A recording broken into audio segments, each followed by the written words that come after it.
कक्षा 10 विषय हिंदी व्याकरण प्रकरण विशेषण संख्यावाचक विशेषण।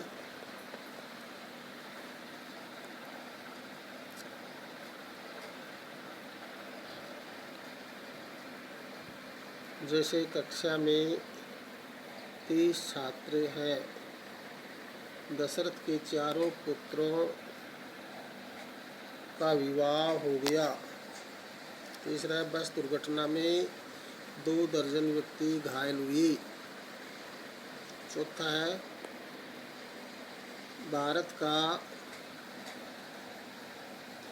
प्रत्येक नागरिक शिक्षित है। इन वाक्यों में 23, चारों, 2 दर्जन और प्रत्येक शब्द पद, संज्ञा या सर्वनाम की संख्या का बोध कराता है, अतः संख्यावाची विशेषण कहे जाते हैं। संख्यावाचक विशेषण के 2 भेद होते हैं। पहला निश्चित संख्यावाचक और दूसरा अनिश्चित संख्या बोधक। पहला है निश्चित संख्या बोधक, जो विशेषण निश्चित संख्या का या संज्ञा या सर्वनाम की संख्या का क्रम, समूह, आवर्ती आदि का बोध कराते हैं, वे निश्चित संख्यावाचक विशेषण कहलाते हैं। जैसे 5 छात्र, 2 दर्जन कापियाँ, चौथा लड़का, 2 गुना काम, चारों भाई, 1 सैकड़ा, प्रत्येक आदमी आदि। निश्चित संख्यावाचक विशेषण के निम्न भेद किए जाते हैं। पहला है गणना के आधार पर पूर्ण संख्यावाचक, जैसे 1, 2, 3 आदि। दूसरा है अपूर्ण संख्यावाचक, जैसे आधा, 1/2, चौथाई, 1/4, सवा, 1/4, डेढ़, 1/2 आदि। दूसरा क्रमवाचक, पहला, दूसरा, चौथा आदि। आवर्तीवाचक, दुगुना, चौगुना। चौथा है समुदाय या समूहवाचक, दोनों, तीनों, चारों, सप्तपदी, चालीसा आदि। तीसरा है प्रत्येकवाचक, हर एक, प्रत्येक, प्रति आदि। है अनिश्चितवाचक संख्याबोधक, जो विशेषण संज्ञा सर्वनाम की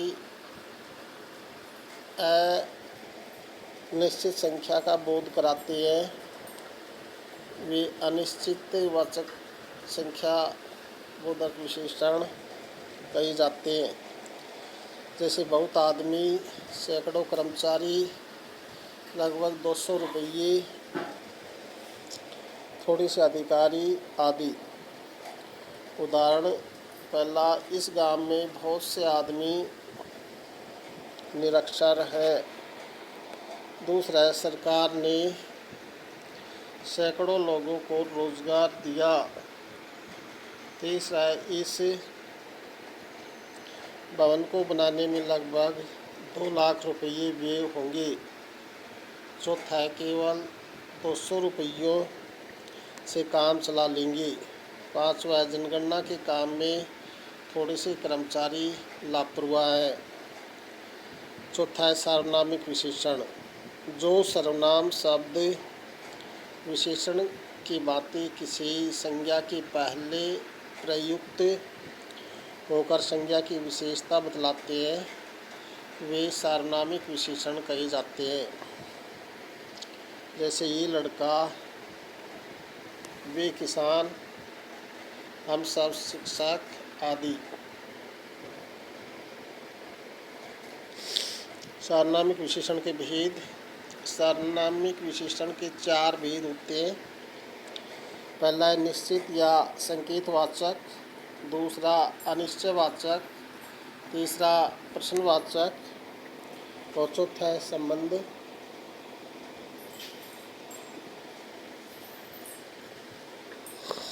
बोधक संबंधवाचक।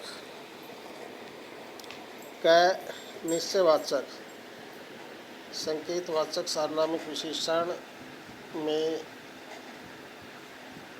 सार्वनामिक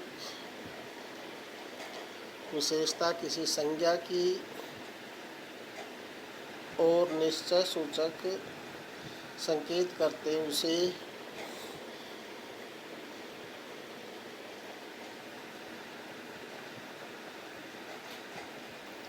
संकेतवाचक विशेषण कहते हैं। जैसे ये लड़का कल अनुपस्थित था। दूसरा, वह भवन श्री राम प्रताप का है।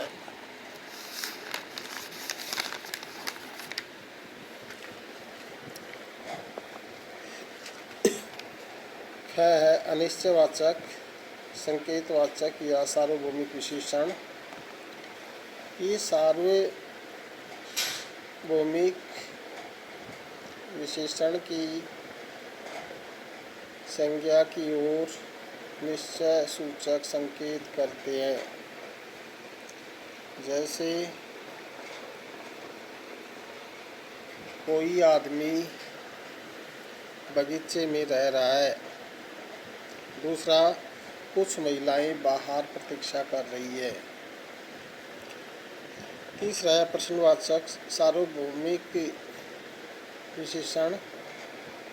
ये सार्वभौमिक विशेषण संज्ञा की ओर संकेत करते हैं।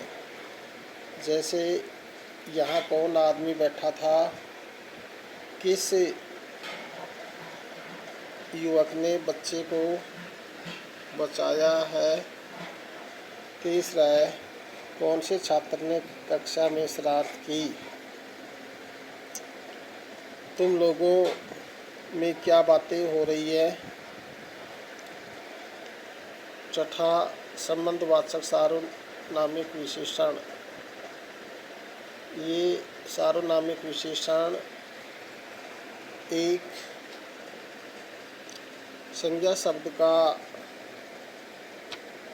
वाक्य में प्रयुक्त दूसरे संज्ञा शब्द से संबंध सूचित करता है। जैसे जो पुस्तक तुमको मिली थी वह सौरभ की है।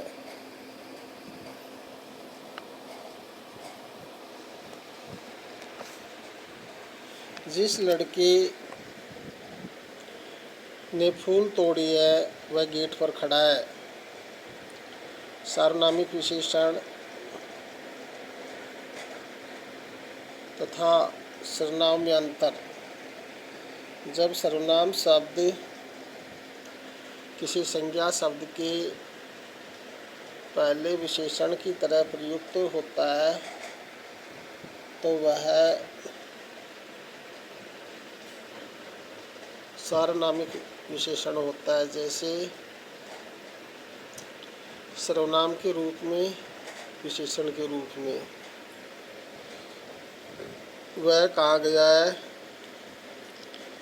वह लड़का कहाँ गया है, उसका घर कहाँ है, उस आदमी का घर कहाँ है। हम यहाँ क्या करें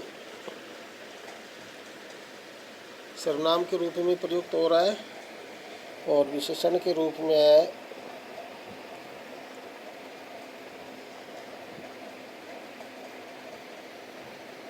उस आदमी का घर कहाँ है।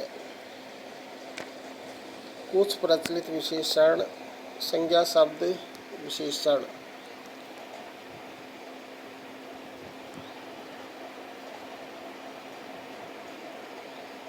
अलंकार से विशेषण शब्द बना आलंकारिक।